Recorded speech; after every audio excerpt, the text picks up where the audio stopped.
अचानक उस आदमी का संतुलन बिगड़ गया और उसके मोबाइल का कैमरा सीधे मेरी तरफ आ गया। उसका व्यवहार देखकर मुझे लगा कि वह कोई बदतमीज लड़का है जो मेरी चोरी छिपे तस्वीरें खींच रहा है। वह मुझे समझाने की कोशिश करने लगा, लेकिन उसी समय उसके फोन की स्क्रीन पर सेल्फी गैलरी खुली हुई थी। मैं गुस्से में थी, इसलिए बिना कुछ ठीक से देखे मैंने उसका फोन छीन लिया और उसमें मौजूद सारी तस्वीरें डिलीट कर दी। फिर मैंने उसे सख्त लहजे में चेतावनी दी, आगे से किसी भी लड़की के साथ ऐसी हरकत मत करना। इतना कहकर मैं अपना बैग उठाकर टैक्सी में बैठ गई। लेकिन जब मैं टैक्सी से उतरी तो देखा कि मेरे बैग में सिर्फ एक गिफ्ट बॉक्स था। तभी मुझे एहसास हुआ कि गलती से मेरा और उस आदमी का बैग बदल गया है। मैं तुरंत उसी जगह वापस पहुंची, लेकिन तब तक वह जा चुका था। मजबूरी में मैंने उसका बैग खोला। सौभाग्य से उसके बटुए में एक रसीद मिली जिस पर उसके घर का पता लिखा था। मैं उस पते पर पहुंची। वह एक आलीशान हवेली थी, लेकिन मुझे बिल्कुल भी अंदाजा नहीं था कि उस आदमी की दादी मुझे उसकी गर्लफ्रेंड समझ लेंगी। जैसे ही मेरी उनसे मुलाकात हुई, मैंने विनम्रता से पूछा, क्या वह घर पर है? मेरी सादगी और विनम्रता देखकर दादी बहुत खुश हो गई। उन्होंने मुझे एक बेहद खास पोशाक दी जिसे इस घर की होने वाली बहू की पहचान माना जाता था। उस पोशाक का महत्व समझते ही मैंने उसे लेने से साफ मना कर दिया। तभी उस आदमी की माँ मेरे पास आई और उन्होंने मुझे एक महंगा हार उपहार में दे दिया। इसके बाद उसके पिता ने तो हद ही कर दी। उन्होंने अपनी नई खरीदी हुई लिमिटेड एडिशन सुपर कार की चाबी मेरे हाथ में रख दी और कहा, यह कार तुम्हारे लिए है। मैं ऊपर से मुस्कुरा रही थी, लेकिन अंदर ही अंदर बहुत घबरा चुकी थी। उधर वही आदमी अपनी असली गर्लफ्रेंड को प्रपोज करने जा रहा था। उसने मेरे बैग से एक लिपस्टिक निकालकर उसे देने की कोशिश की, लेकिन उसकी गर्लफ्रेंड ने तुरंत पहचान लिया कि वह लिपस्टिक पहले से इस्तेमाल की हुई है। यह देखकर उसने पूरा बैग उलट पुलट दिया। बैग में अजनबी सामान देखकर वह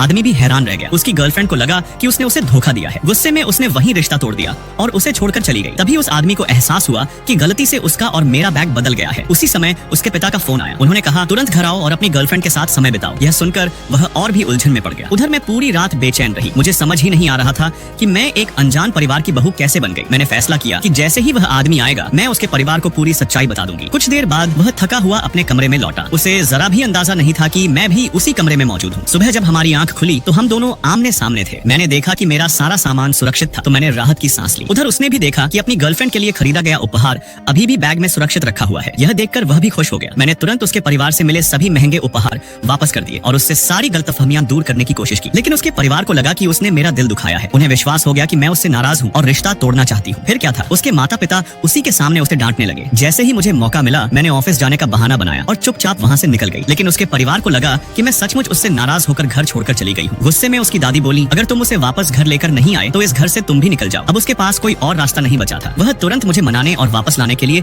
मेरे पीछे निकल पड़ा। यहीं पर कहानी का पहला भाग समाप्त होता है।